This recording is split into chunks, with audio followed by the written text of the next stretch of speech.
call the meeting to order. I'd like to welcome everybody to the June 20th meeting of the Temple Terrace City Council and remind you to please silence your electronic devices. If you would please stand and join me in the invocation and the pledge. Lord, we ask your blessings upon our meeting tonight. We ask for wisdom to make sound decisions, courage to do the right thing even when it's difficult, and empathy to understand how our decisions affect others. Help us be an example to others of how people with different opinions can work together in mutual respect towards the common good of their community. Finally, help us always to be grateful for the gift of freedom that is so easily taken for granted. Amen. I pledge allegiance to the flag of the United States of America and to the republic for which it stands, one nation, under God, indivisible, with liberty and justice for all.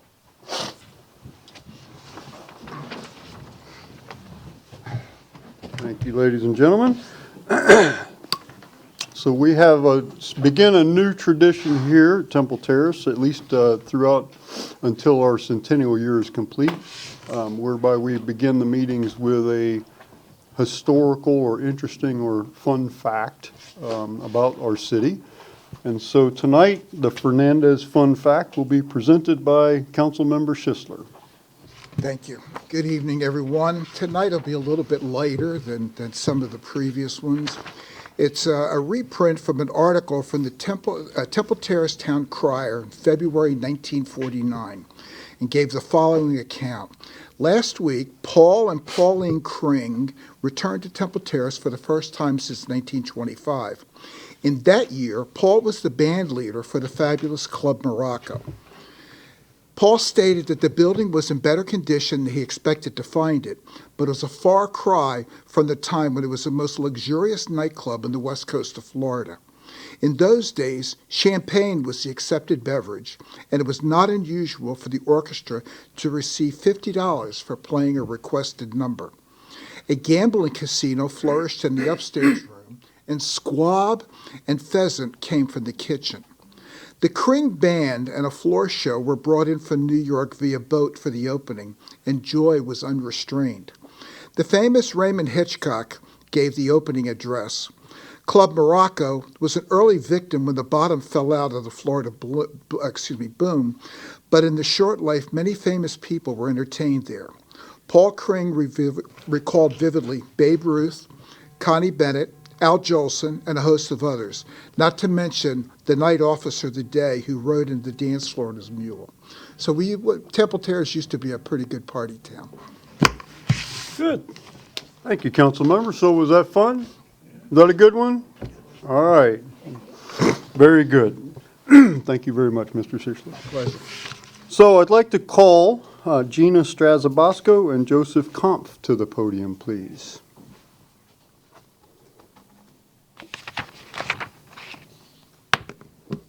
Good evening to you both, and thank you for being here with us tonight.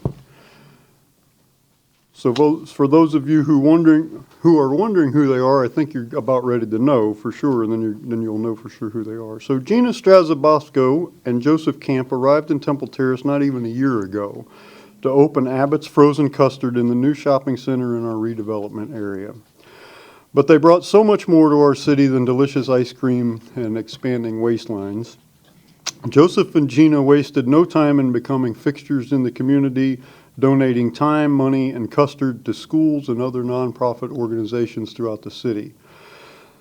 They have been generous sponsors of events and programs, both great and small, in the city, and were always a delight to work with. Most importantly, Gina and Joseph were ardent supporters of the food pantries at Temple Terrace Elementary and St. Vincent de Paul's Joe Latina Center.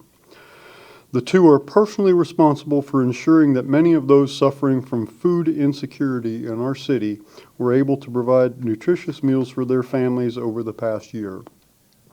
And they did all this with warmth, grace, and a healthy dose of, and I can tell you I did not write this, whimsy.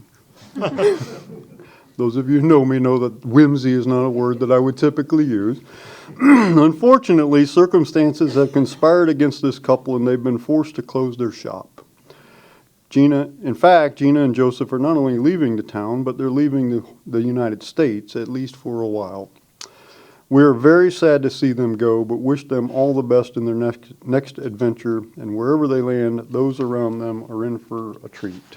And I have to tell you that having been in this city for a while, not as long as some people, but a while, and having been on council for a while also, I have never seen a company that has opened a business in our city that has made such an impact so quick. And so we really hate to see you go. We're going to miss you. We feel like you've been here way longer than a year. So thank you for all of your work and your devotion to the city. And would you like to say a few words? Yeah, so it was, hey everybody, I'm Joseph. Can I face this way? No, you can, I'll turn. you're on camera anyway, so. Okay.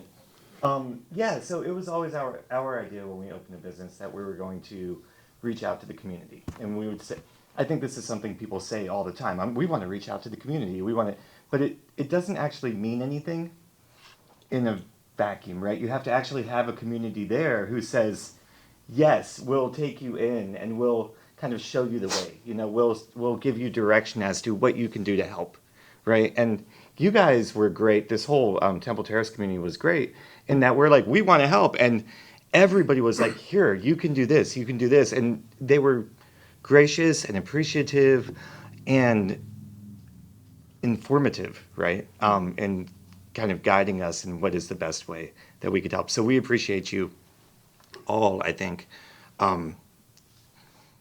probably more than you appreciate us. So thank you so much. Thank you. Go ahead, Gina. Really Oh, I'm sorry. She's the whimsical one. No, we felt welcomed and embraced by the city and a part of the city from day one. And from the very first day when Sherry Donahue was in line with her grandkids and her husband and said, "You need to come to Fall Fest," we were like, "All right, okay, I think we have a direction." So, thanks to Sherry and just thanks to everybody who's embraced us. We loved our time here.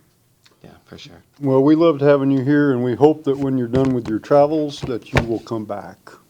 Thank you Absolutely. very much.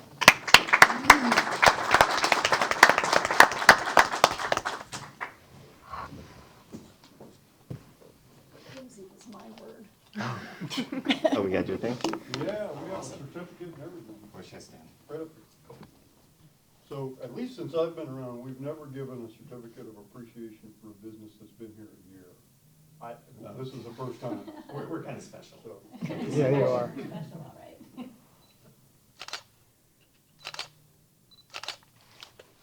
thank you so much. Thank you, sir. Appreciate it. Thank you, everybody.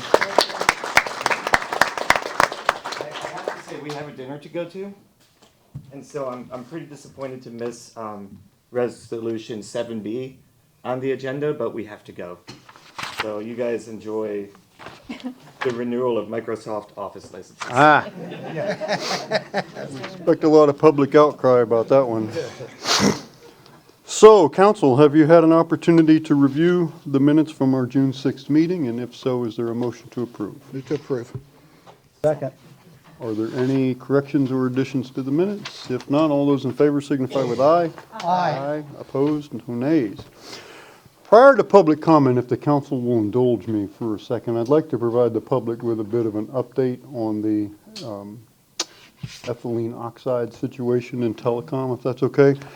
I really came here prepared for a bunch of people because we've gotten a lot of emails and phone calls about this issue. I don't see anybody here on that issue, but there are people watching, and so I'd still like to update if that's okay. So the city was notified on June 9th by the federal EPA that a business called American Contract Systems in Telecom Park had an issue with what's called ethylene oxide emissions. Now, American Contract Systems, or ACS, is a business in telecom that is in space. They're in a building. They occupy space in a building that's owned by Baycare. And their function is they sterilize medical instruments. So what they're doing is providing a valuable public service. The chemical used in this, what's called ethylene oxide or ETO, has been regulated by the EPA for ever, I guess, for years. I don't know how long, but I mean, it's always been regulated by the EPA. However, beginning in 2016, the EPA began to discover that ETO is perhaps more harmful potentially than they originally thought. And they discovered that long-term exposure to this over a period of years, in fact decades really, could be potentially harmful to people's health and could result in certain forms of cancer. And so the EPA is working to change their federal guidelines, their rules about how ETO is to be handled and how these operations that use ETO are governed. The EPA is going to make the rules more stringent. But EPA rulemaking takes a long time. So before they change the rules and all that process ends, it could be up to a couple of years from now before that happens. And so we got notified of some public meetings that the EPA was holding. They emailed us on June 9th. The webinars that they held were on June 13th. The city had not received any notice prior to that this was even an issue for anybody. We also assumed and later confirmed that the state DEP and the county EPC probably had not been notified of this either, because if they had, we felt sure that they would have notified us. And in fact, that turned out to be the case. They didn't know this before we did either. So in any event, the meetings, the webinars happened on June 13th. The city had several staff members attending the meetings to take notes and see what our role, what the story was on this. The city manager and I quickly contacted the state DEP, the county EPC, and immediately started to go to work with Mike Sherman, our fire chief, Chief Kemp, and other staff members to see what the issue is and what role the city might play in making sure this is resolved sooner than 2 years from now when the EPA can change their rules. In this process, the city manager and I reached out to the stakeholders, everybody involved in this, and were able to get everybody they readily agreed to have a meeting, which we had on Monday, yesterday. This week's going by quick. So yesterday morning, we had a meeting with all the stakeholders. It was Carlos and I, the city manager and I, the state DEP, the county EPC, the building owner, Baycare, and the representatives of the company ACS. And the topic was what can be done and what's the plan for doing this to relieve the concerns of the community. Everybody at the table, metaphorically, we were online, but everybody in the conversation was committed to resolving this and not waiting until EPA changed the rules to mandate anything. Everybody was committed to addressing this right away. ACS apparently has been aware of this for some time. I guess they were notified before anybody else. They have already secured equipment that they're referring to informally as scrubbers. And this equipment will go in, was permanently affixed to the building, and it will eliminate 99.97, I think is the statistic that they used, of the ETO emissions into the atmosphere. It should be noted that the emissions into the atmosphere are already pretty minuscule. This is something that may be a threat over decades, but it's a very, very small amount even as it is. By relieving 99.97 of what little bit is already being admitted, this virtually eliminates the concerns of the community. This equipment was delayed in getting here due to supply chain issues, but none of us even knew what was going on anyway. So the delay happened before we ever became aware of this. All the equipment that they need to install these scrubbers is currently on site. They have received everything. They have committed to having this equipment installed right away. They had a coordination meeting with their contractor this morning. They were hopeful that the work would actually begin this week. I don't know how the meeting went, so I don't know if that's, but they're committed to beginning that work immediately. The process of the installation should take 4 to 6 weeks. They have a target date of completion of July 31st, although they are hopeful that they'll be able to get this done maybe even a couple of weeks quicker than that. But the date they've given us officially is July 31st. The city manager and I speculated, well, perhaps because they don't own the building, maybe there are some coordination issues between the landlord, Baycare, and the company who is a tenant doing that kind of work on the building. Maybe their legal staff hasn't sorted through all of that. None of that is the case. Baycare is completely on board with this. There's no back and forth between the landlord-tenant stuff, so everything is a go. The state DEP was on the call with us and confirmed that ACS already has the permits that they need to do this work. So the permits are in place, the equipment is there, the contractor's identified, and this issue should be taken care of within 4 to 6 weeks. So we have, the city manager and I have a follow-up meeting with them in late July. We have not set the date yet, depending on the progress of their work, but everybody's committed to circling back and having a follow-up meeting in late July to either confirm that the project has been completed or to find out what's going on or what the anticipated completion date is. So this issue is on track to be resolved within 4 to 6 weeks, which is probably 2 years before the EPA will amend these rules. It's also important to note that ACS is in compliance with the current rules. They're not in violation of anything. Nobody has claimed they're in violation of anything. The EPA hasn't, the state DEP hasn't, nobody has said, wait a minute, they're in violation of something. So ACS is compliant with the rules as they exist now. It's just that EPA has begun the process of making those rules more stringent.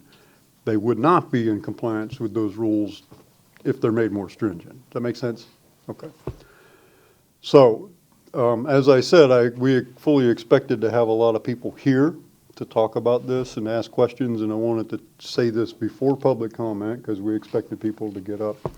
There aren't anybody here, which I guess is good in a way, but maybe there are people watching, and of course we are going to craft this into a updated message to put on our website so that the current information is out there. So, Carlos, did I miss anything?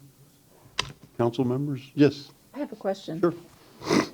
In the meetings that the EPA put on, I went to the one in the evening, and the presenter talked about what's called fugitive emissions, which are not the intended emissions, but it's ones that come out through cracks in doors and windows. And I was wondering if that was part of what was being addressed by their installation of the scrubbers that you talked about. That's a good question, Councilmember Abel. Thank you. So there's two sources of the gases. One of them, the one of primary concern to the community, is the one that goes out through the vent. Those are the emissions that are released into the atmosphere and are potentially harmful to the surrounding neighborhood. The other form of concern is what you mentioned are called fugitive gases. It's kind of a strange name, but those are the gases that are within the facility itself. Those are less of a concern for the community, but obviously for people that go into the building or work in the building, they're a vital concern. The scrubbers that they are installing now will not do anything for the fugitive gases. And so the EPA, the DEP, the EPC, and to a lesser extent us too, are all still trying to understand what can be done, what are the strategies necessary to deal effectively with the fugitive gases. That is probably going to be a little more complicated. And that conversation may go on for some time because I'm not sure that I'm not sure that anybody has a really good handle on exactly what ACS needs to do. You know, whether you need to do negative pressure stuff or what kind of PPE. I'm not sure. And I don't know that those guidelines yet exist. And so the scrubbers issue, I think, will be resolved fairly quickly, and that should alleviate the concerns of the neighbors. I don't know how long the fugitive gas issue may continue and what the solution is to that. And that may be a little beyond, although we have an interest in it and we'll stay on top of it, that may be a little beyond the scope of the city. That's more of a regulatory, not that we're not concerned, but I don't know what role we play in that. Okay, thanks for that. Good? Okay. Thank you for bearing with me if you didn't care about that, but somebody watching probably did, so I think it's important. Next, are persons wishing to be heard on items not listed on the agenda or items on the consent agenda.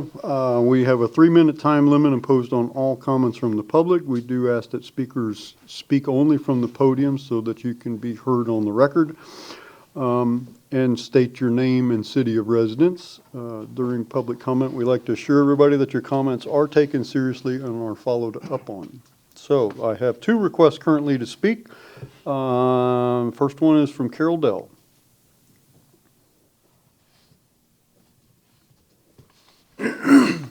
Good evening. Well, I have 2 things to talk about, but never fear. I am one of those people who's here about those, what are they called? Ethanol oxide gases. And Okay. I'm glad we're on top of it and you're advocating for the city.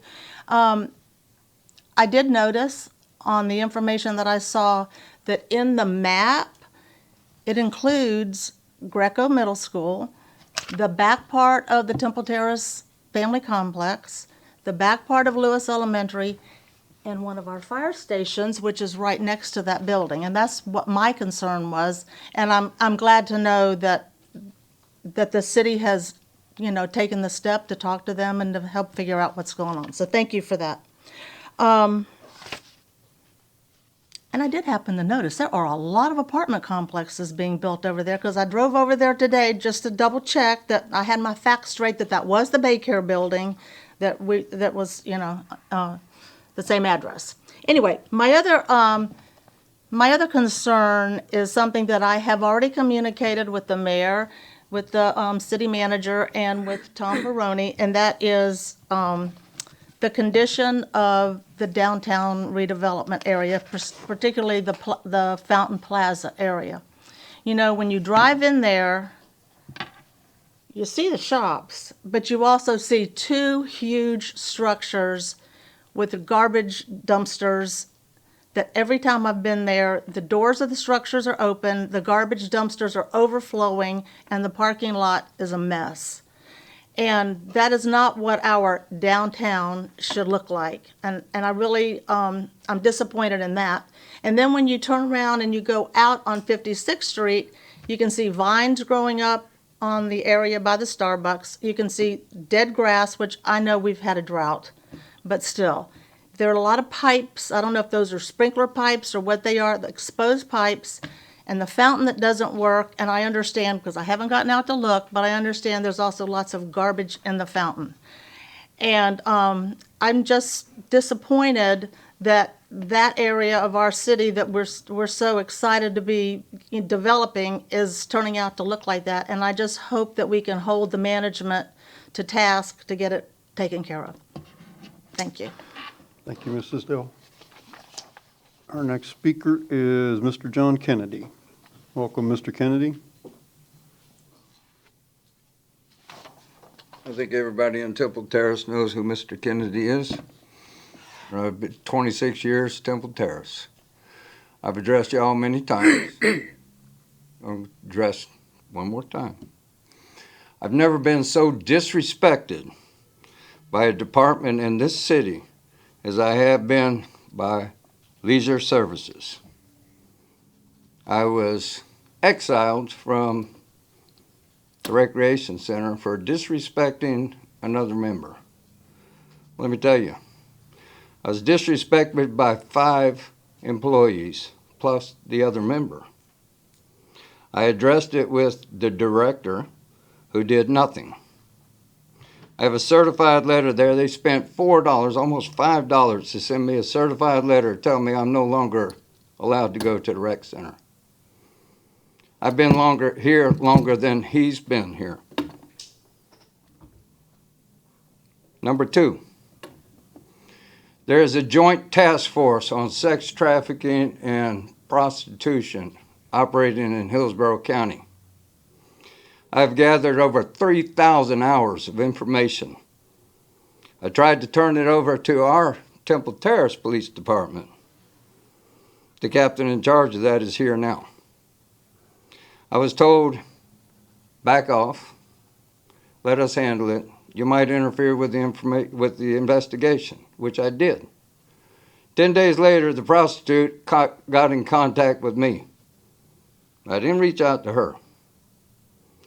I have gathered names, addresses, routing numbers, bank accounts, addresses, multiple addresses, apartment complexes, office complexes. Mr. Lopez, who is the manager of, I have got in contact with Temple Terrace, with Tampa PD, with Hillsborough County Sheriff's Office, with the FBI, with Homeland Security, and I even put it on Crime Stoppers with my phone number for somebody to call me. Now, just today, I got the head prostitute's address and apartment number, which I've been trying to turn over to people. And nobody is willing to take the information and run with it. So I'm going to bring it here. I'll put it on YouTube. Somebody's going to hear something, because this country is going to hell in a handbasket. Excuse my French. And if the citizens don't stand up, which I was told, Mr. Kennedy, why are you doing this? Because I can. I'm tired of seeing our country run into the gutter. Oh, it's very dangerous. Yes, I know. I was a Green Beret. I won my Green Beret in 1976 when I was 24 years old.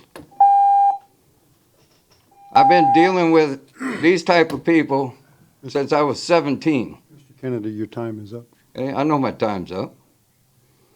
So what I'm asking is somebody listen to some information, because prostitution, drugs, money laundering, and sex trafficking is a major problem in this country, and I have over 3,000 hours of information collected that nobody will respond to. Thank you for your consideration. Thank you, Mr. Kennedy.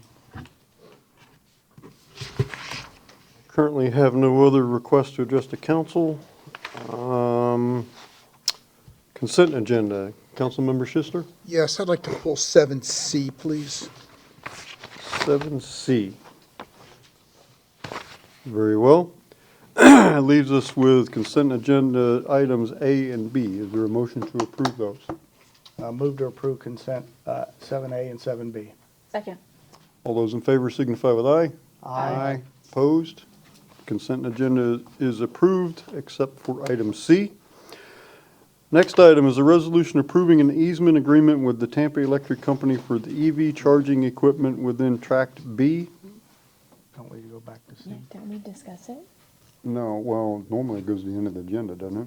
Yeah, end of the agenda. Okay. Thank you, sorry. That's all right.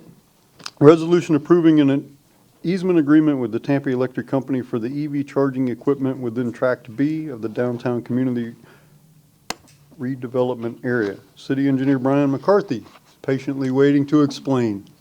Welcome. Evening, Honorable Mayor, City Council. Brian McCarthy. I'm the city engineer, and I am seeking approval for a utility easement agreement with Tampa Electric Company to construct and maintain the EV charger infrastructure within Track B of the downtown community redevelopment area.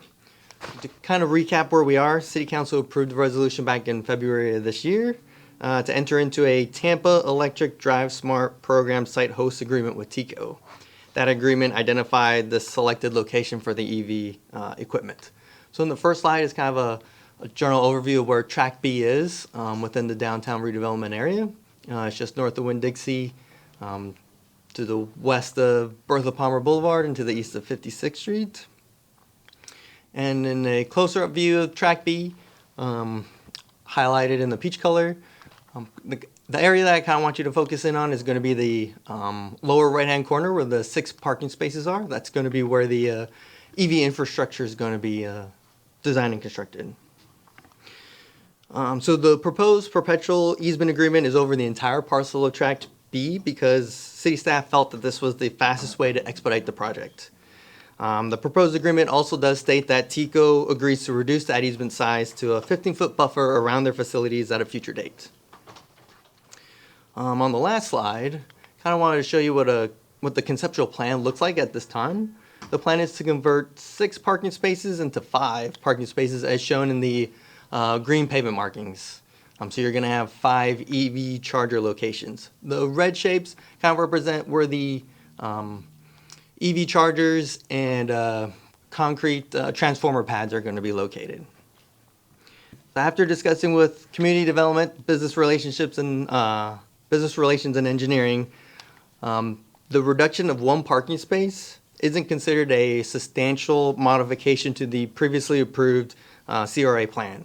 So the next step of approving the design and construction can be administratively approved once TECO and the city comes to an agreement on the design. Prior to this system coming online, staff will request council approval for an end user service agreement. They'll basically cover the app and the service portion or the fee-based portion of the project. So going back, this phase of the project is just to approve the easement agreement. And that said, staff recommends City Council approve the easement agreement with Tampa Electric Company within Track B of the downtown community redevelopment area. Thank you for your time, and I'm available for any questions. Thank you, Mr. McCarthy. Are there members of the public who wish to comment on this? If not, council member questions. Councilmember Fernandez.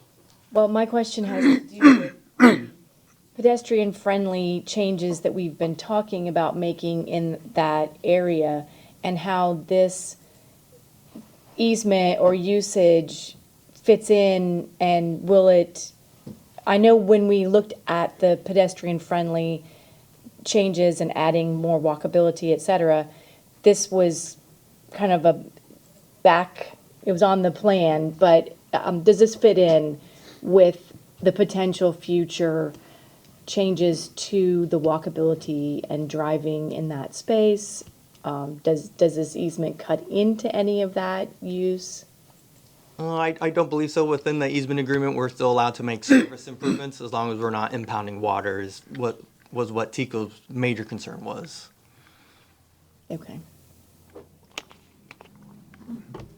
Other questions? Councilmember Schisler. This may not be the right time, probably isn't, but, and if it isn't, I'll bring it up, because I think we'll have another vote on this discussion.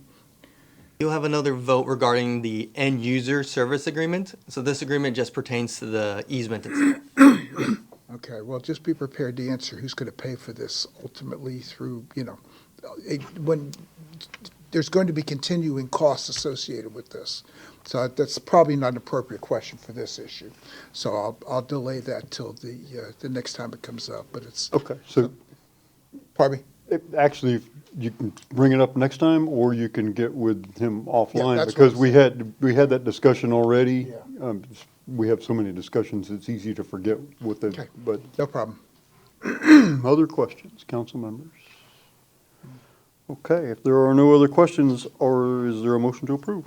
I move to approve the resolution approving an easement agreement with Tampa Electric Company for the EV charging equipment within Track B of the Downtown Development Community Development Area. Second. Motion is second. Discussion of the motion? If not, all those in favor signify with aye. Aye. Opposed? No nays. Thank you, Mr. McCarthy. The motion passes.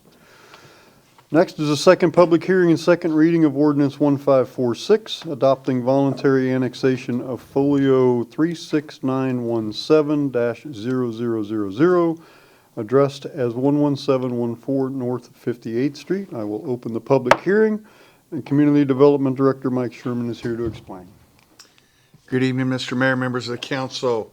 So tonight for second public hearing is a consideration to annex a piece of property at 11714 58th Street. And this is annexation petition 23-01. The owner of the property is Fala Ventures, LLC. The applicant is Pressman and Associates, Inc. And Mr. Stephen Michelini is in the audience tonight with Pressman and Associates, who may want to say something a little bit later on tonight. So this is the first slide. It shows the subject property.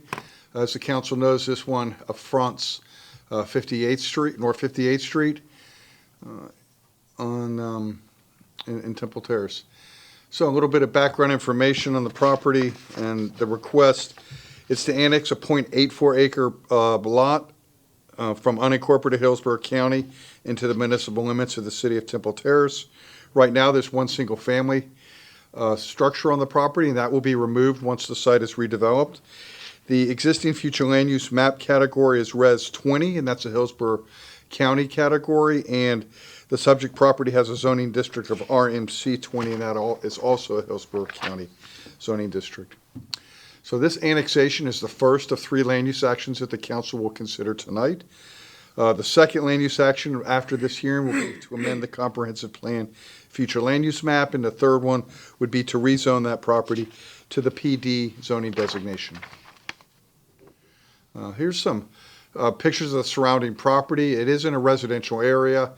The first slide on the picture on the left is looking south. The middle one, the next one is west, and that's the subject property. You can see the sign advertising this hearing. The next is the east, and then the final picture is to the west. So annexations in Florida are governed and regulated by Chapter 171 of the Florida statutes, and there's 3 criteria in the statutes that make something annexable. Only 2 of those have to be met. So the first one is the total area to be annexed must be contiguous to the municipality's boundaries at the time the annexation proceedings is begun, reasonably compact, and no part of the area shall be included within the boundary of another incorporated municipality. This particular petition complies with that requirement. The second one is part or all of the area to be annexed must be developed for urban purposes. An area developed for urban purposes is defined as any area which meets one of the following 2 standards. It has a total resident population equal to at least 2 persons for each acre of land included with the boundary, or it has a total permanent population equal to or at least 1 person for each acre of land included within its boundaries, and is subdivided into lots or tracts so that at least 60% of the total lots and tracts are 1 acre or less in size, and this one also meets that requirement to be annexed. The last one does not meet the requirement, and basically what this one in summary is that for properties that will eventually have urban services, and be used for urban purposes, could meet the test for annexation. This one does not meet that one. There's urban facilities, urban services available, and it meets the other 2 requirements for annexation. So ultimately, this property will be developed or redeveloped with a larger parcel to the west, adjacent to 56th Street. This is the former Golden Corral, and that's the PD master plan, which the council will look at and consider later on this evening. There's been some previous actions by the Planning Commission and the City Council. On April 3rd, the Hillsborough County City County Planning Commission reviewed the request for annexation, recommended approval. On the 18th of April, the City Council approved ordinance on first reading.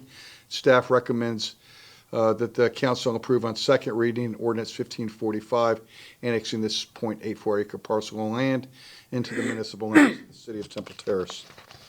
And I can answer any questions that the council may have regarding this petition. Thank you, Mr. Sherman. Mr. McLeany, do you wish to add anything? Good evening, sir. Good evening, Mayor and council staff. We'd appreciate all of the hard work that's gone into this. We appreciate the cooperation of staff, and we respectfully request your approval. This will add a small parcel to the incorporated area of Temple Terrace, and it'll be part of a passive side of the overall development, which will be on 56th Street. So we do appreciate the time and all the effort that's gone into this and respectfully request your approval. Thank you, Mr. McCleany. Are there members of the public who wish to comment on this? If not, council members, are there questions for staff or the petitioner? Okay, seeing none, I will close the public hearing and ask the clerk to read the title of the ordinance. An ordinance of the City of Temple Terrace, Florida, approving the voluntary annexation of one parcel of certain real property located north of East Fowler Avenue and west of North 58th Street, addressed as 11714 North 58th Street, and totaling .84 plus minus acres lying within the unincorporated area of Hillsborough County, legally described in Exhibit A attached hereto and made a part hereof, directing that this ordinance be recorded with the clerk of the Circuit Court of the Hillsborough County, directing that the corporate boundaries of the city be redefined to include the annexed area, providing for severability, providing for correction of typographical errors, repealing all ordinances or parts of ordinances in conflict herewith, and providing for an effective date. Thank you, Madam Clerk. Is there a motion to approve? Move to approve ordinance 1546, adopting voluntary annexation of folio number 36917-000. Second. Motion and a second. Is there discussion on the motion? Seeing none, all those in favor signify with aye. Aye. Aye. Opposed? No nays? Ordinance is adopted on second reading. Next is a second public hearing and second reading of ordinance 1547, amending the comprehensive plan future land use map of folio 036-917-0000, addressed as 11714 North 58th Street. I will open the public hearing and ask Mr. Sherman to explain. Again, good evening, Mr. Mayor, members of the council. This is a request to amend the city's future land use map from a parcel that's just been annexed into the city. It's ordinance 1547 with a address of 11714 58th Street. As you'll see, it says CPA 2201. It previously was labeled as 2301. But I've corrected the ordinance title and this here to reflect the correct project number. The owner tonight is Fallah Ventures LLC, and the applicant is Pressman Associates, Inc., and Mr. Michelini is in the audience tonight and may be able to speak about this project a little bit later. So this is some property information. Again, the address is 11714 North 58th Street. It's located near a major activity center, approximately at the intersection of North 56 and East Fowler. North 58 and East Fowler.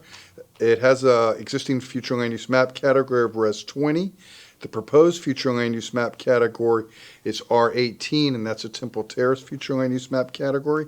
The existing use is single family. The proposed zoning designation is PD, and it will be part of a larger redevelopment of the adjacent site. Again, here's an aerial of the property. This is a map. Again, the request is to amend the Res 20 category in the county to Temple Terrace R18. The subject property has a future land use map designation right now of Res 20, and the existing zoning designation is RMC 20. So if this is approved tonight, the new future land use map category will be R18, and it allows for mixed use, which is why this will be part of the larger PD project on 56th Street itself. This is the second of land use action that the city will undertake tonight, and the third and final action will be to amend the official zoning map of the city. And after the three land use actions, the applicant will then submit site and construction plans to redevelop the site into the adjacent property on 56th Street. Again, here's some pictures of the property. It's the same ones you all saw a few moments ago. Again, this is the master plan that will be used to redevelop that site. These are the existing conditions. The adopted future land use map category right now is Res 20, and if it was to be developed for residential purposes, the maximum number of units would be 16. The proposed future land use map category is R18, and that has a maximum of 18 dwelling units per acre, but because it's under an acre, the maximum units, if it was developed for residential, would be 15 dwelling units. But in the next hearing, it will be combined with the property on 56th Street for a PD for redevelopment of that site to 2 restaurants. This shows the existing conditions to the north, south, east, and west. To the north, existing use is the Timber Trace Apartments. To the south is light commercial. To the east is single-family detached. And to the west is commercial, the former Golden Corral. The next column will be the future land use map categories. To the north is R20. That is the Hillsborough County category. To the south is Commercial C. The east is R20, and to the west is Commercial C. The zoning for the surrounding is RMC 16, CG Commercial General, RMC 16, and Commercial General in City Temple Terrace. More views of the property. So as part of the staff report, I wanted to list them here. This consistency with the city's comprehensive plan, and we've listed a number of future land use map, or excuse me, a number of future land use element policies and goals that, and objectives that support this project. So previous actions and staff recommendation on the 9th of this year, the Hillsborough County City County Planning Commission held a public hearing to consider the comprehensive plan future land use map amendment request and recommended approval. On May 2nd, the City Council approved the first reading. Staff recommendation is for approval tonight. I can answer any questions that the council may have. Tonight, also Ms. Yanika Mills from the Planning Commission will be giving a short presentation as well. Thank you, Mr. Sherman. You're up. Good evening. Thanks for being here. Good evening, Mayor, Council. Yanika Mills, Planning Commission staff. I'm here to present TTCPA 2201. To give you a little bit of background, this is a privately initiated future land use plan amendment. The applicant is requesting a future land use designation change from Hillsborough County's residential 20 to Temple Terrace's residential 18. And the size of the site is 0.84 acres. The site is located east of 56th Street, north of Fowler Avenue, west of 58th, and south of 122nd Ave. This is the subject site currently. This is the property to the north, which is Timber Trace Apartments. This is looking north on 58th Street. Looking south on North 56th Street, the commercial corridor. Looking east on East Fowler Avenue. This is adjacent property to the east, single family along North 58th. This is looking south on North 58th Street toward Fowler. And this is just the office complex, again looking south of TTCPA 2201. Currently, the site has a future land use designation of residential 20, which is within unincorporated Hillsborough County. And the request before you this evening is to change the future land use designation to residential 18, to Temple Terrace's residential 18. Currently, under the development scenario, the site could develop up to 16 dwelling units or over 27,000 square feet of non-residential uses. If approved for the Temple Terrace's residential 18, the density would decrease down to 15 dwelling units that could be developed. Also a decrease in intensity down to 12,000 square feet.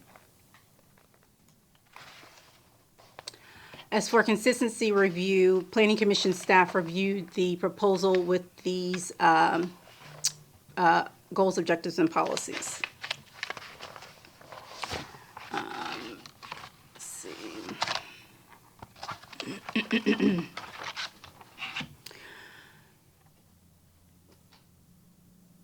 Objectives 2.1, 2.2, and policies 2.1.2 and 2.2 speak to neighborhood conservation and residential development.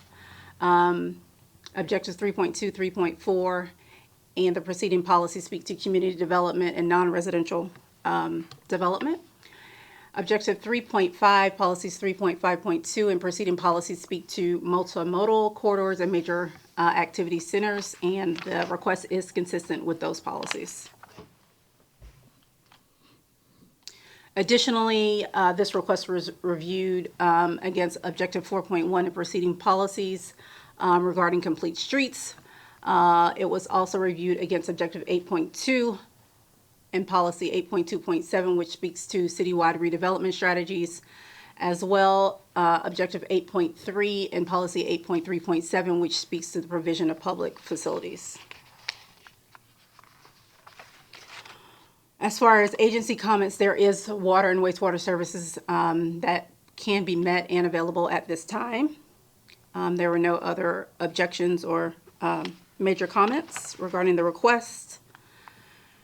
Again, as Michael stated earlier this year, the Planning Commission did find this request to be consistent with the Temple Terrace Comprehensive Plan, and Planning Commission staff this evening is recommending that City Council adopt an ordinance approving TTCPA 2201 for a proposed future land use change from residential to residential 18 on the subject site. If you have any questions, I'd be happy to answer them. Thank you, Ms. Mills. Mr. McElhenney? Good evening, Mayor and Council. Again, we appreciate the support of the Planning Commission, Planning Commission staff, and the City of Temple Terrace staff. This will allow for compatible and consistent redevelopment of a site that's badly needed to be redeveloped. It will add to the infrastructure and the tax base of the Temple Terrace community, and it will add jobs to your community. So we respectfully request your approval, and we appreciate the support we've been given. Thank you. Thank you, Mr. McElhenney. Are there members of the public who wish to comment on this? Council members, are there questions for staff, Planning Commission staff, or the petitioner? No. Okay, very good. And then we'll close the public hearing and ask the clerk to read the title of the ordinance. An ordinance of the City of Temple Terrace, Florida, amending the Imagine 2040 Temple Terrace Comprehensive Plan, future land use map for one parcel of land located north of East Fowler Avenue and west of North 58th Street, addressed as 11714 North 58th Street. Lost my place. Legally described in Exhibit A attached hereto and made a part hereof, consistent of approximately .84 plus minus acres, by changing in the future land use designation on said property from residential 20 in Hillsborough County to residential 18 Temple Terrace for CPA 22-01, providing for amendment to the official future land use map of the city, providing for severability, repealing all ordinances or parts of ordinances in conflict herewith, and providing for an effective date. Thank you, Madam Clerk. Is there a motion to approve? Move to approve the second reading of ordinance 1547, amending the comprehensive plan, future land use map of folio number 036917-0000, addressed as 11714 North 58th Street. Second. A motion and a second. Discussion on the motion? All those in favor signify with aye. Aye. Opposed? No nays? Very good. Ordinance 1547 is adopted on second reading.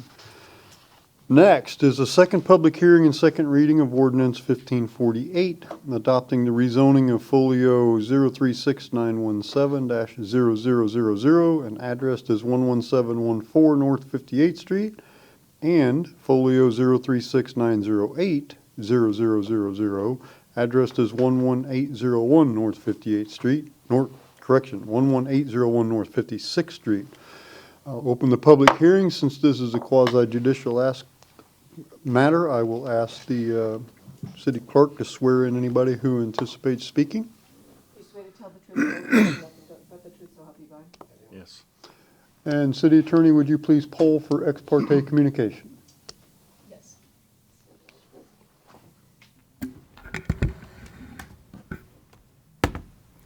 If any member of council has had any ex parte communication, either written or oral, with regard to this item, this is the time for you to please state what that is for the record. If it was in writing, then please provide a copy of that at your earliest convenience to the clerk to be included in the record. And if you did receive any ex parte communication, please state with whom that was. when that occurred and what the sum and substance of that communication was, and beginning with Councilperson Fernandez. I have none. I've none. I've had none. I've had none. I've had none. Thank you. Good, thank you, Ms. Shoshone. Mr. Sherman is here to explain. Yes, sir. Thank you, Mr. Mayor, members of the council. This is the third and final public hearing for these properties tonight, and this is a second public hearing and reading of an ordinance for rezoning petition 22-02, and it's a request to rezone 3.54 acres located at 11714 North 58th Street and 11801 North 56th Street from the RMC 20, which is Hillsborough County category, and CG, Temple Terrace category, to the PD zone district. There's two folio numbers. The first one is 036917-0000 and 036908-0000. Again, the owner is Fala Ventures, LLC, and the applicant is Todd Pressmans and Associates. And Mr. Michelini is in the audience tonight, and he may want to say a few things. So this is an aerial of the subject property. As you can see, that the property is on 58th Street as well as 56th Street. The larger site is the 56th Street parcels. It is where the former Golden Corral was a former Golden Corral, and the property on 58th Street is the single-family one that has recently been annexed and an amendment to the comprehensive plan tonight. As you can see, it's bounded in red. So this is a general map of the area. The current zoning's multifamily conventional RMC on the smaller parcel and commercial general on the larger parcel on 56th Street. This is going to be rezoned to the PD district for redevelopment of the site into two restaurants, and the parcel on the smaller one on 58th Street will be used for parking, stormwater management, landscaping, and buffering to the residential parcels to the north. This is more property information similar to what I had previously. The one thing I would want to mention is that there'll be no access to the property from 58th Street, so it'll keep commercial traffic off of the residential streets. Again, this is the adjacent uses, future land use and zoning. To the north, there's the apartments. South, it's commercial. To the east is single family on 58th Street, and to the east is vacant commercial on 56. Should be on 58th. To the west is commercial and commercial. The future land use map for the surrounding properties to the north is residential 20 and commercial. To the south is commercial. To the east is residential 20 for both parcels, and to the west is commercial C. The zoning for the parcels to the north is RMC 16 on 58th Street and CG for the larger parcel on 56th Street. The southern property is commercial general. To the east is RMC 16, and to the west is commercial general in the city of Temple Terrace. These are photos of the surrounding properties from both the 56th Street. You'll see the parking lots looking north, south, east, and west, as well as the structure itself, which that building will be kept, but it will be redeveloped, and there'll be another restaurant built on that site. And here's pictures from the 58th Street property. So here's a conceptual master plan that comes with the rezoning petition. As you can see, it'll be two restaurants. The first restaurant will be approximately 8,800 square feet with 2,000 square feet of retail. The new structure that they'll build is 2 stories. It'll be about 15,000 square feet. There'll be 182 parking spaces. The property on 58th Street will have stormwater management, landscape buffering, and to the residential uses, and access will be only limited to 56th Street. So previous actions that were undertaken by the city and the Hillsborough County City County Planning Commission. The Development Review Committee reviewed the materials and had no objections. On May 25th of this year, the Hillsborough County City County Planning Commission reviewed the rezoning classification and recommended approval. They found that it complies with the long-range planning goals. The surrounding area is consistent with the city's comprehensive plan. On June 6th, the city council looked at this and approved on first reading to the official zoning map from the RMC 20 and Hillsborough, Commercial General to the PD zone district. Staff's recommending approval on second reading with 3 conditions. The first condition is that the uses allowed in the Commercial General Land Use District and retail uses as outlined on the adopted conceptual master plan received by the Planning Division. Construction shall take place in accordance with that criteria and requirements of the Temple Terrace Land Development Code unless specifically outlined in these conditions. The second condition is that access will be from 56th Street and not 58th Street. Condition 3 is that stormwater design must meet the requirements of the Temple Terrace Land Development Code and the Southwest Florida Water Management District, and where standards are not specified in these conditions, the Temple Terrace Land Development Code will govern. And I can answer any questions tonight that the council may have. Thank you, Mr. Sherman. Mr. McElhaney, anything to add? Good evening, Mayor and Council again. Again, we appreciate all of the work that's gone into this project.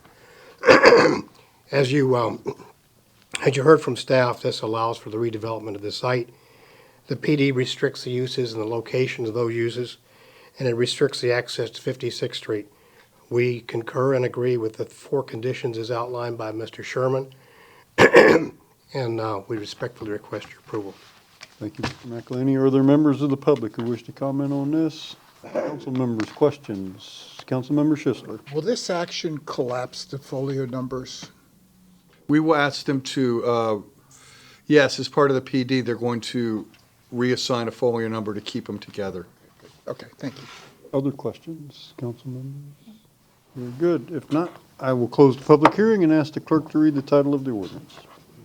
An ordinance of the City of Tampa, Florida, rezoning 3.54 plus-minus acres of real property with an address of 11714 North 58th Street and a folio number of 036917-0000 from zoning classification residential multifamily conventional 20 in Hillsborough County with an address of 11801 North 56th Street and a folio number of 036908-0000 from zoning classification of commercial general City of Temple Terrace to plan development City of Temple Terrace for RZP 22-02, providing for amendment of the official zoning map of the city, providing for severability and an effective date, and replacing all ordinances or parts of ordinances in conflict herewith.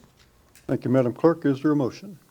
I move to approve ordinance 1548, adopting the rezoning of folio 036917-0000 and addressed 11714 North 58th Street, and folio 036908-0000 and addressed as 11801 North 56th Street upon second reading. Second. Motion is second. Discussion of the motion. I have something.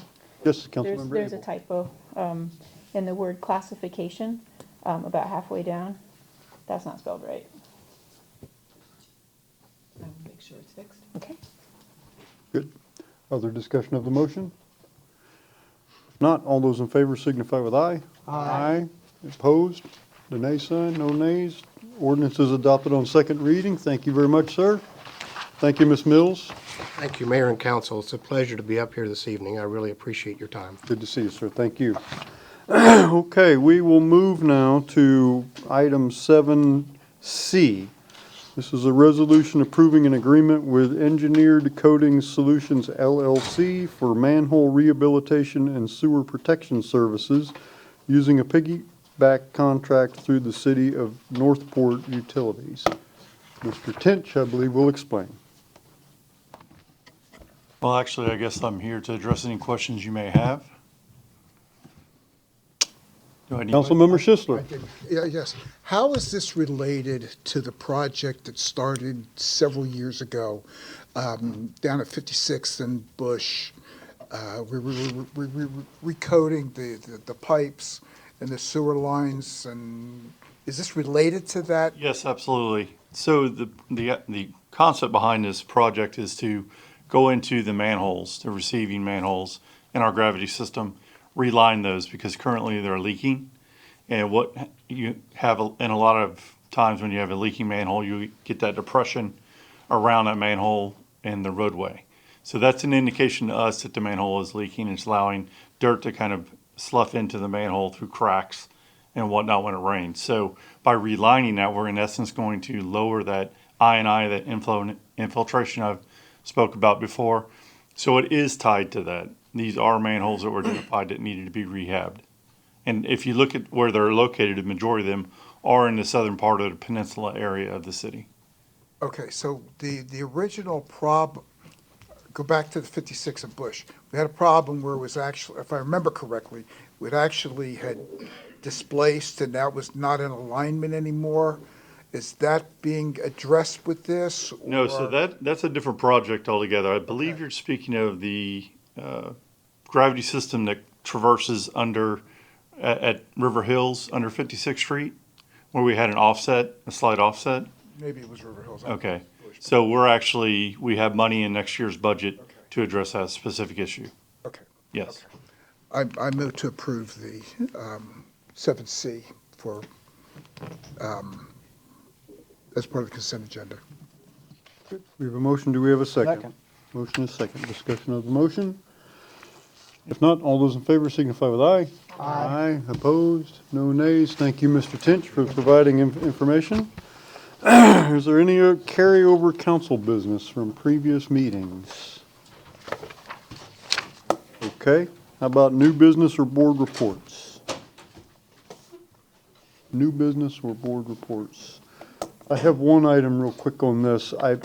If you recall back in March when we had our goal-setting meeting, one of the goals that the council identified was to kind of expand the mission of the Riverwatch Task Force and to include more than just water levels, but to expand out into other concerns that might occur within the watershed.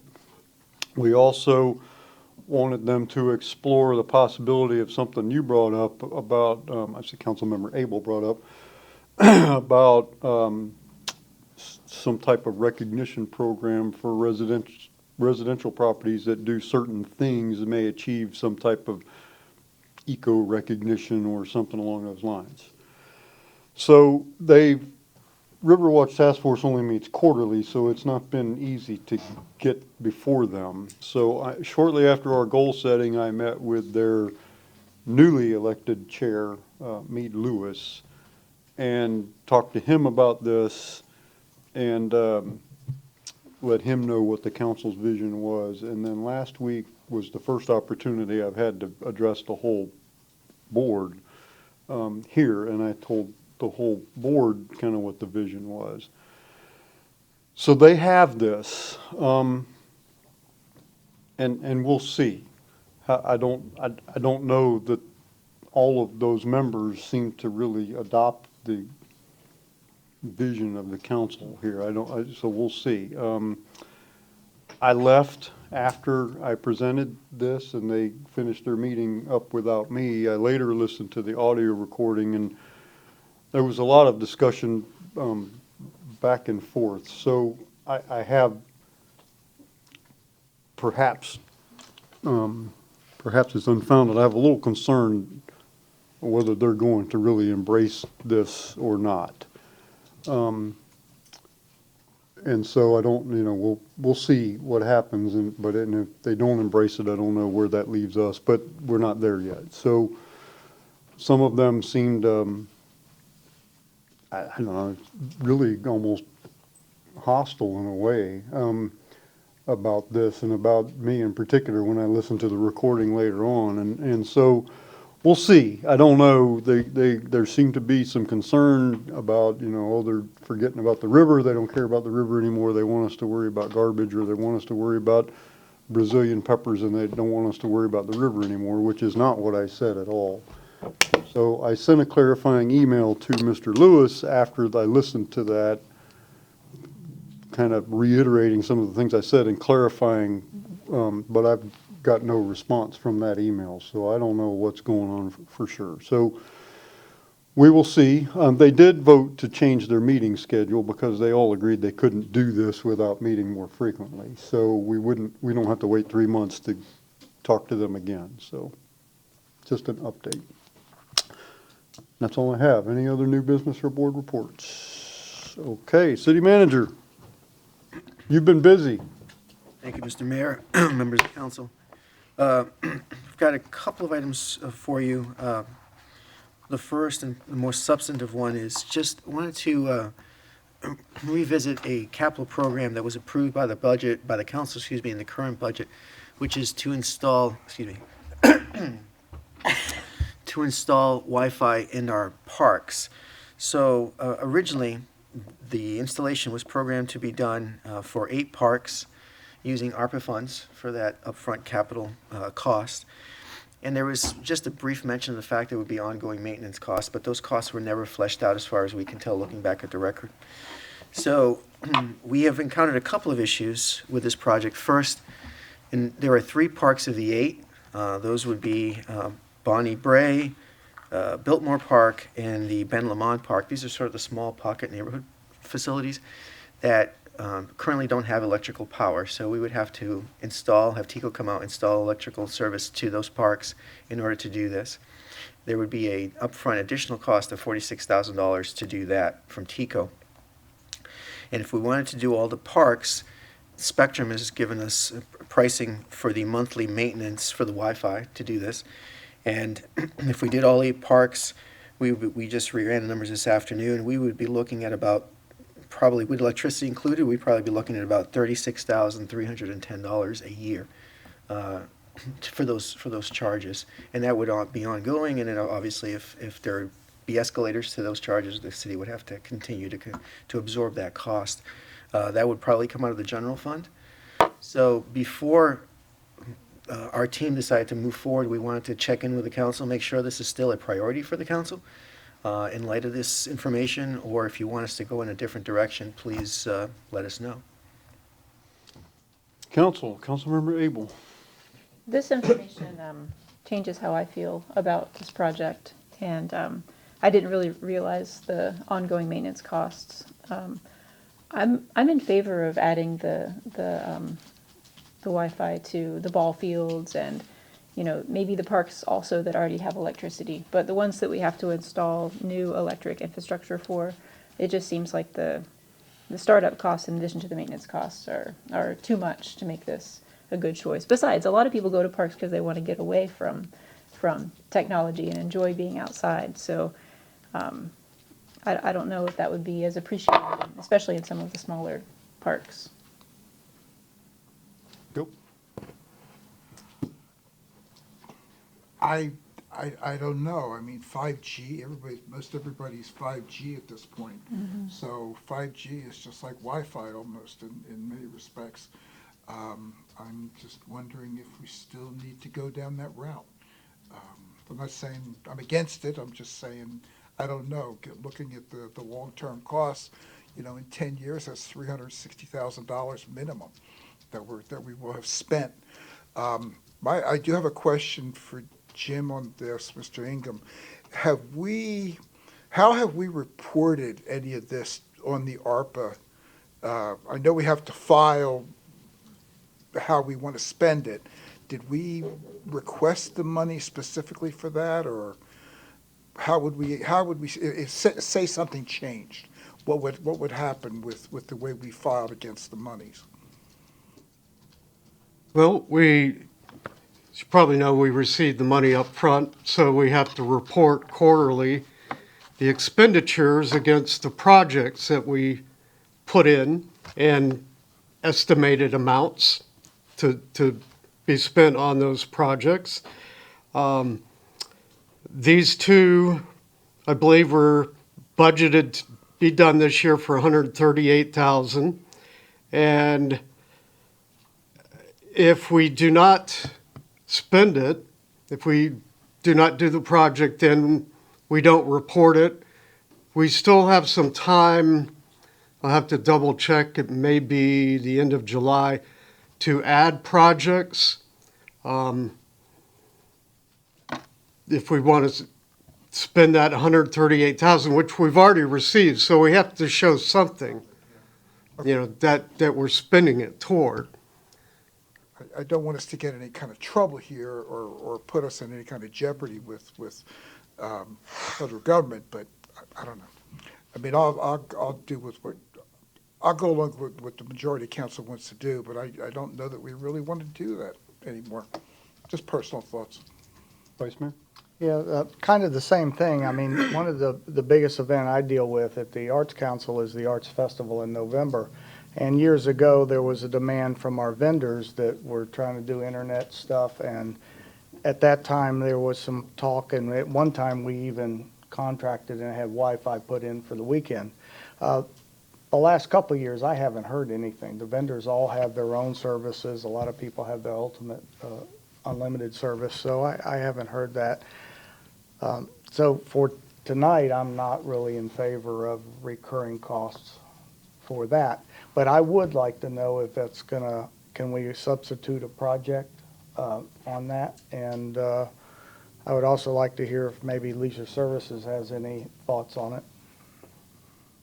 But I'm not in support of spending recurring dollars.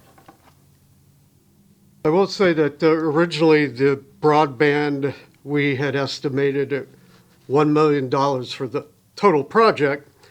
The first phase that is completed costs $314,584. So we have money left over just for that, even if you include the 138 that we're 138,000 that we're talking about for the ball fields in the park.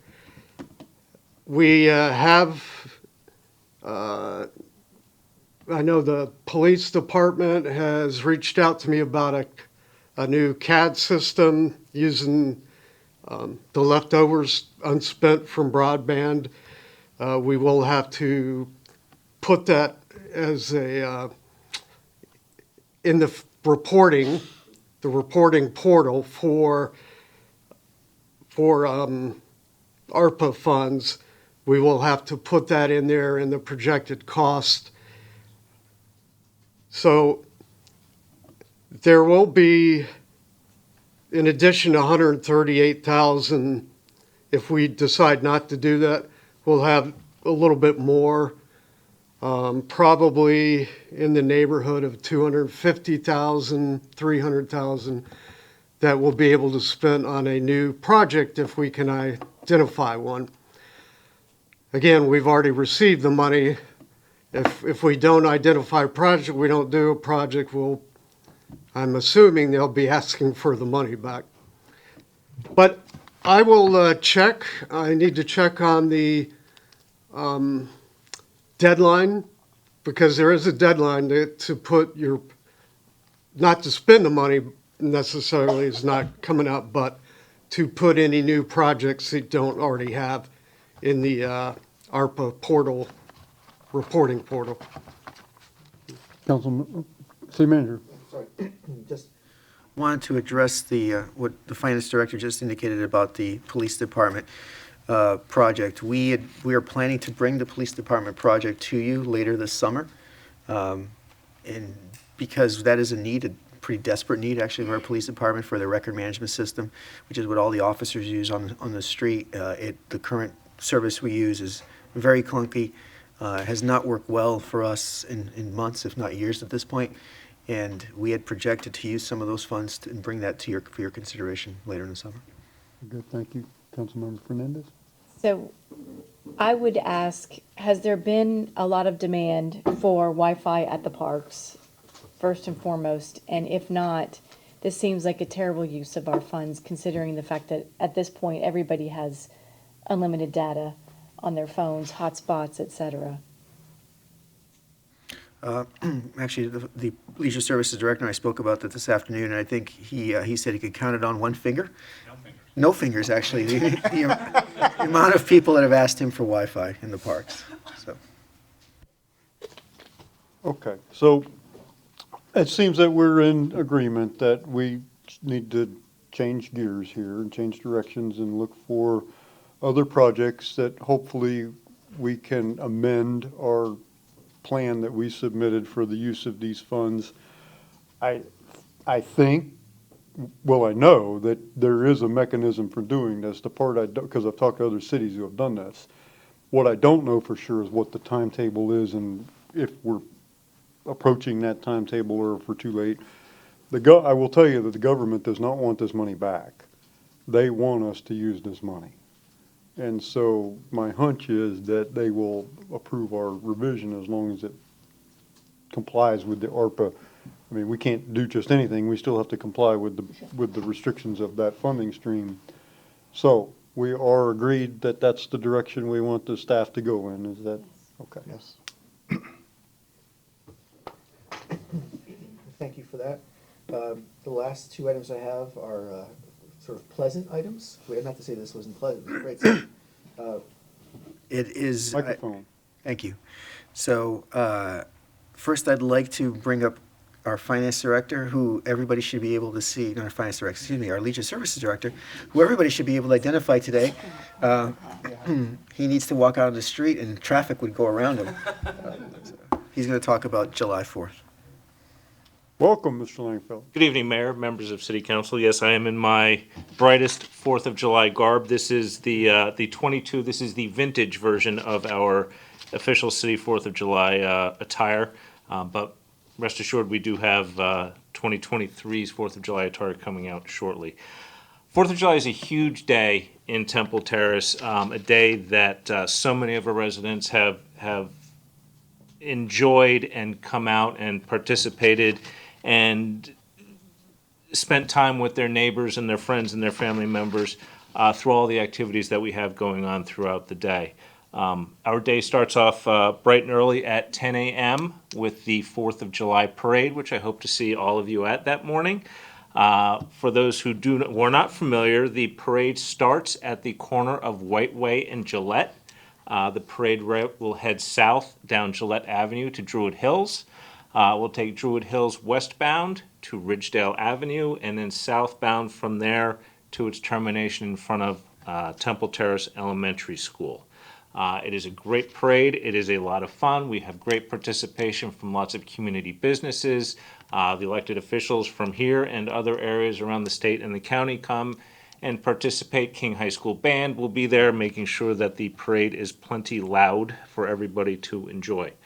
In the evening time, festivities kick off at 6 p.m. on the first fairway of the Temple Terrace Golf Course. Live music will be provided by Charlie Imes and the Sundogs. There'll be plenty of food trucks, games and activities for the kids, wandering musicians, plenty of room on the fairway for all the young kids to run around and play with their friends and just have a great time out there. And then at 9:15, fireworks. Looking forward to another fireworks show. I have put in as many words as I can with the powers that be, and I've been assured that the weather will be fantastic for the night. This event is a huge undertaking by the city and could not be made possible without many generous sponsors that we have for the event. Our title sponsor for this year is TICO. Other sponsors include Joanne Kelly Realty, Ward Mitchell Law Firm, the Temple Terrace Area Republicans, Foxtail Learning, Temple Terrace Area Democrats, University Presbyterian Church, the Pampered Peach, Pinch a Penny Pools, Waverly Terrace, Mason Luxury Motorsports, the Uptown Chamber of Commerce, the Temple Terrace Arts Council. Other sponsors provide services to us as their in-kind sponsorships, including Embassy Suites, Jersey Mike's, Eye Candy Prints for these wonderful T-shirts, the Temple Terrace Golf and Country Club, which assists by providing us the use of the fairway for the night, and they also provide us with many of the departments with golf carts that assist with the administration of the event throughout the day. And of course, Steps Towing is a big partner in this event as well. I look forward to seeing everybody out there for the parade and for the fireworks, and it's going to be another great day in Temple Terrace. Thank you, Mr. Langfeld. Any questions about the event? Any questions, council? Good, thank you. Thank you, Mr. Mayor. Thank you, Mr. Langfeld. So the last item I have is the council is aware that we have, like a lot of organizations, we have struggled to find qualified candidates for many of our positions. So it gives me great pleasure this evening to introduce somebody we found who's going to be a star here in the city and community development department. So I'd like to introduce to the council Malik Hall. He is a planner, the newest planner with community development. Welcome, Mr. Hall. Welcome aboard. Thank you so much. I'm really happy to be here. So I got my master's from USF this May in global sustainability. Go Bulls. I got my bachelor's at USF, environmental science and policy, and I went to Hillsborough Community College. I'm born and raised in Tampa, Florida. Not in Temple Terrace, but that little chunk by Carrollwood that's right outside the city of Tampa, that unincorporated section, Egypt Lake. That's where I grew up, essentially. But I'm happy to be here. I worked at Pinellas County in their water navigation. So I did dock permitting, protected seagrass and mangroves. So if you think I care about protecting seagrass and mangroves, imagine how much I care about protecting people. So I'm really happy to be here and contribute to the progress that is Temple Terrace. So thank you. Good. Thank you very much. We're happy to have you. Welcome. That's all I have. So you want to talk? I should have done this under new business. I goofed. Just for the record and everybody watching, I goofed. The funding for the EOC. Yeah, sure. So should we have Chief Kemp do it? Chief, come tell everybody about your new. Come tell everybody about your I've been new. waiting for you to call me up. Tell everybody about your new EOC. Tell the public. Mayor, council, city manager, I couldn't be more excited. So first I want to say, I want to thank you personally and on behalf of the fire department and the council and the city manager, but specifically you. And I know that you and the city manager went up to Tallahassee and for lack of a better word, lobbied for this important project. I also know we had Travis and his team as well that worked very hard, and I had a few people within my own department. We've been asking and talking about this project for 7-8 years, and then for the last 3 to 4 years, we've asked for a legislative appropriations grant, both through the Senate and the House. And this year, people ask me, I said, well, we're probably the closest we are to it this year, and I give it a 50-50 chance that we're going to get the funding. I was ecstatic when I got your email and a couple other notifications that we did get the funding. So basically, what it amounts to is that we're going to be able to accomplish a lot of things with this. This isn't just the fire department EOC. We're going to be able to bring IT into that building as well.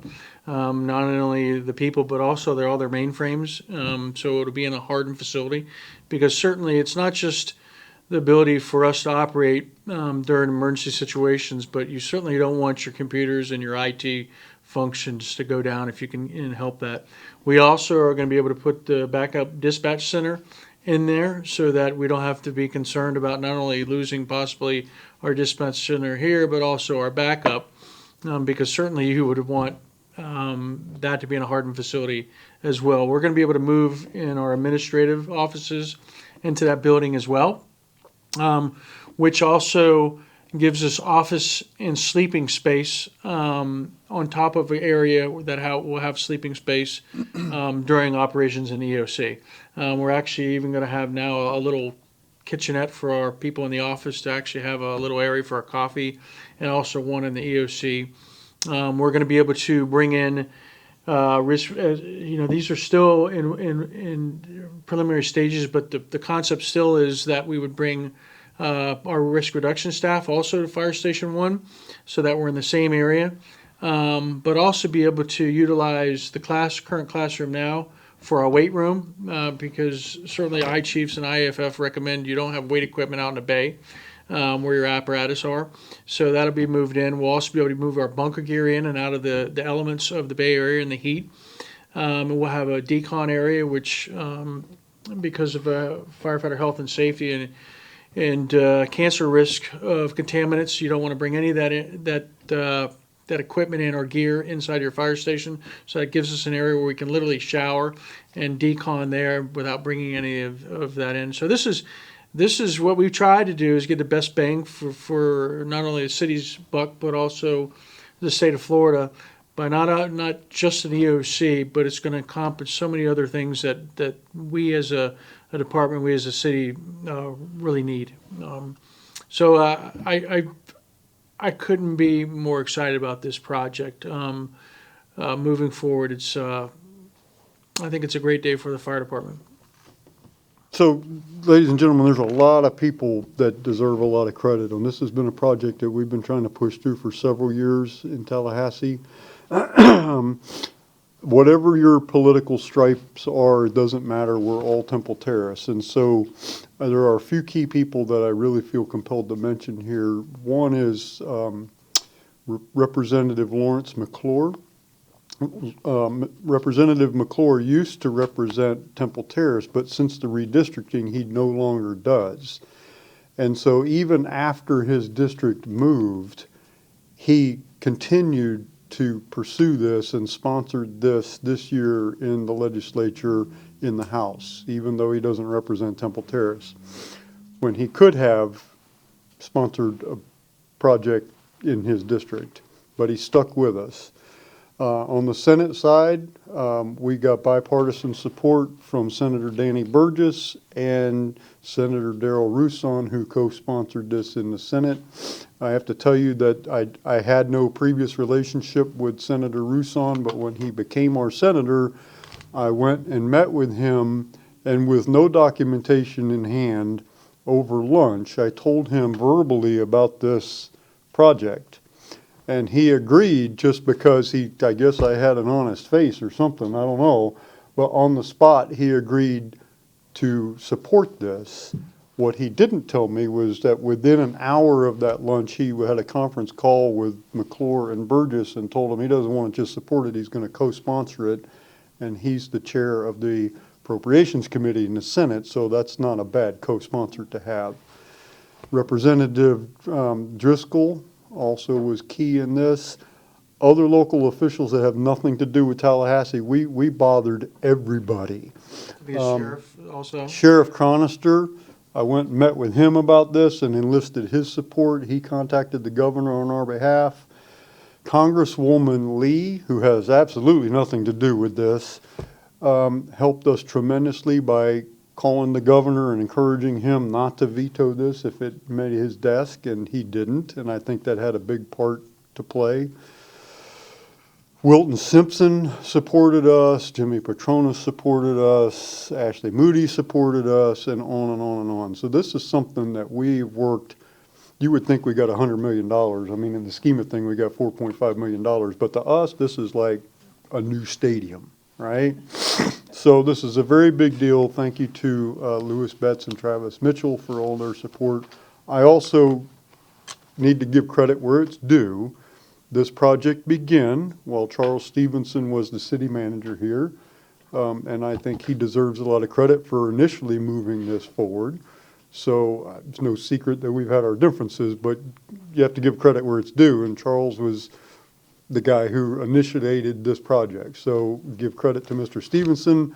Dr. Spina helped push it forward during his time here. Carlos embraced it as soon as he got here. So this has been a real team effort, but I know I'm talking too much, but you don't know what we've been through. Right? So I'm very happy this is behind us. I look forward to this building. I think Charles Stevenson, you're correct. He helped out. And I think one of the things when we had a previous hurricane a few years ago, when he realized he had to sleep in his car, and he saw the TICO rep sleeping in the closet, he realized we probably needed to do something. But the last thing I wanted to say is I think you're not giving yourself enough credit, Mayor. I appreciate you all the kudos, but I know how hard you worked behind the scenes, and I'll never forget what you did, and I think the citizens need to realize how hard you worked for this project, and had you not, I do not believe this project would have gone forward. Thank you. Well, let's get it built. Anything else, Carlos? City Attorney? After that wonderful news, I have something incredibly insignificant, but you had given the clerk and the city attorney the authority to make corrections to typographical errors, and I'm not sure who discovered it, but we had the most insignificant typographical error that the clerk has corrected. It was in Resolution 136-22, and that was a resolution you approved in November of last year. It approved the St. Augustine and Live Oak Water Main Replacement Project that had gone out as an invitation to bid. The invitation to bid number was referenced in the resolution, and it was off by one number. So the 22-008 has been corrected to 22-007. So that transparency. Thank you. Council members, any other business? Okay, if there is no other business, we will be adjourned.